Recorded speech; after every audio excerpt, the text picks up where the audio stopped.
Chanda, Womack. You ready for me, Dave? Yes, I am, boo. Chanda Womack, founder and executive director of the Alliance of Rhode Island Southeast Asians Arise. And she just had a baby 2 weeks ago.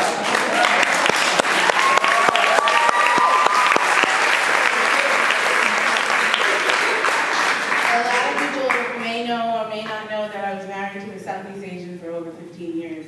I will talk about that later. A much better, beautiful Southeast Asian is about to come to the stage.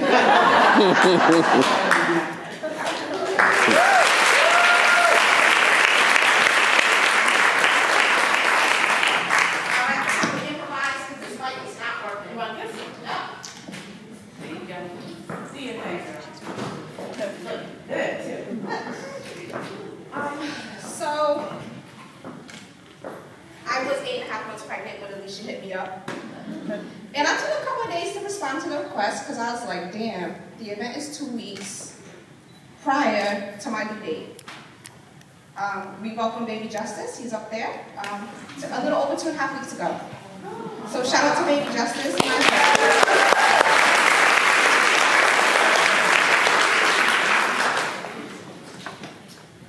In all seriousness, Alisha's hope was to inspire, and particularly the note she wrote to me was to inspire young girls of color with this Note2Self event. So I was definitely down for the cause, but then I asked myself, well, what did that mean for me? What was I committing to? And I've been a firm believer that vulnerability is a strength. And you've heard it from Marcy earlier, right? So I was like, you know what? This opportunity is going to serve a true purpose.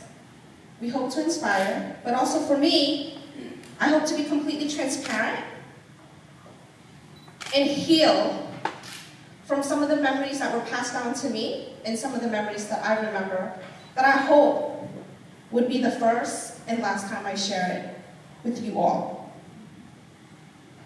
So I had to also figure out how I was going to get it out without breaking down.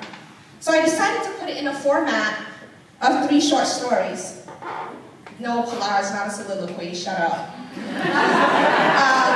So 3 short stories, and they're defining moments in my life that help shape who I am today and help to inform the ideologies and values that I hold dear.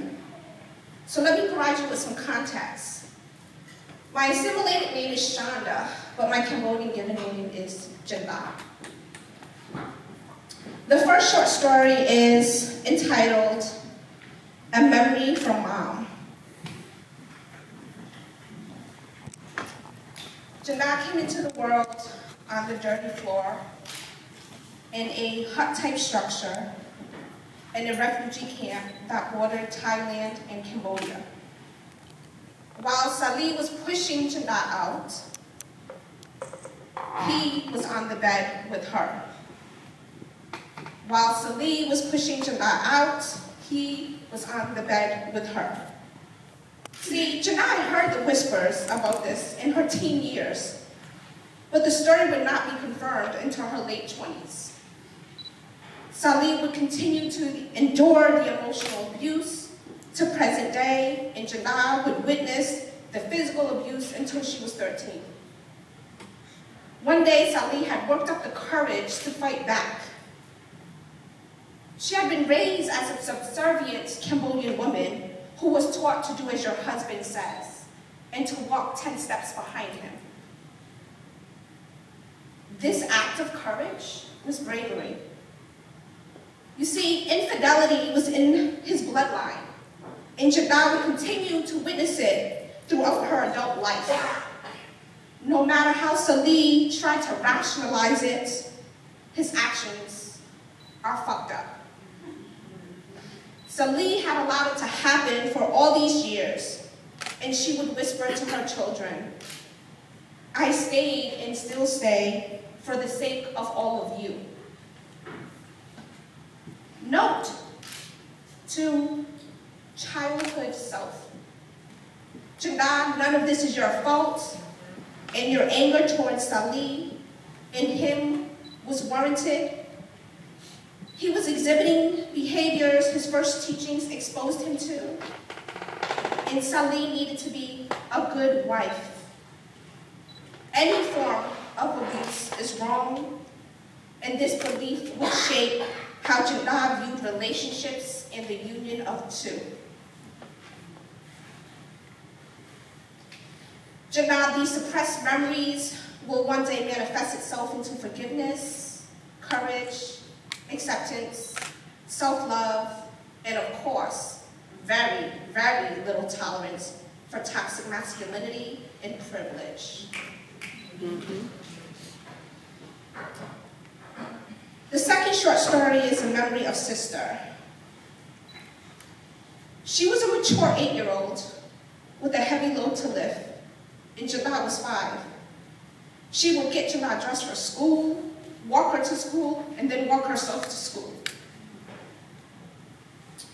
No, she didn't join any after-school programs. No, she didn't have any friends. She didn't even get invited to the birthday parties. A social life was not an option for her. After her school bell rang, she would run to Chanda's school to pick her up. We would walk home together. She would do the house chores, homework, as well as cook dinner all before 6 p.m. This was her childhood. You see, Sister and Chanda were latchkey kids because Ali and he worked over 70 hours a week. This was Sister's daily routine until she went off to college. Sister had sacrificed her childhood for the survival of the entire family. Sister was a caregiver and a mom to Chanda. Sister also bared the burden of being the oldest, which meant she was not immune to the verbal abuse and sometimes physical abuse of him. She oftentimes shielded Chanda from this wrath. When dinner was not to his liking, or when the traditional Khmer ways were being challenged. Sister struggled with being raised bicultural, as the teachings would be in constant conflict. But this would also be a struggle for Chanda in her adolescent and teenage years. To escape, Sister went to college in upstate New York. She whispered to Chanda, "This was my way out. It would be freedom for me." Note to childhood self, Chanda's sister did not abandon you. She did not leave you to fend for herself. She protected you as long as she could. Chanda knew she would have to assume Sister's role. Chanda's sadness, resentment, and anger towards her sister will be turned into resilience, compassion, empathy, and the determination to thrive under any circumstance.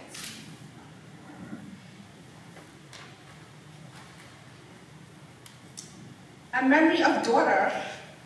She entered the world on October 9th, 2008 at 2:58 p.m. She was named Amaya, with the spirit and fight of Asada. Her blackness was beautiful, but her Cambodian was hidden. She was only 4 when she told Chanda she was not beautiful and wanted to have long hair and look like her classmates. That was her standard of beauty. She was only a preschooler. Her dislike for her hair, desire to straighten her afro was painful for Chanda to witness, as this was a form of self-hate at a very young age. This reminded Chanda of her own struggle. As a high schooler who didn't measure up to the standard of beauty for a Cambodian woman, you see, she wasn't fair-skinned or light-skinned or thin-framed. The constant criticism and microaggressions from family resulted in self-manipulation at the expense of Chanda's physical and emotional health. Chanda would spend the next 3 years serving as a walking testament for Amaya to reverse her beliefs. Representation is vital. Amaya had challenged Chanda. "Mommy, if you tell me that I'm beautiful and you love my curls and my afro, why don't you cut your hair? If you know Amaya, it was not a question. It was more of an exclamatory statement. And so Chanda did. She chopped her hair off in stages. Note to childhood self. Like India Ari said, we are not our hair. Beauty is much more than the physical, and the physical is superficial. No one should be given the power to dictate what you look or feel like. The evolution of character is true beauty. Your goal is to stand out and not fit in. Be that person that colors outside the line. Better yet, draw your own damn lines. Accepting and embracing who you are is not enough. Accepting and embracing who you are is not enough. You must celebrate you and be totally unapologetic about it. Thank you.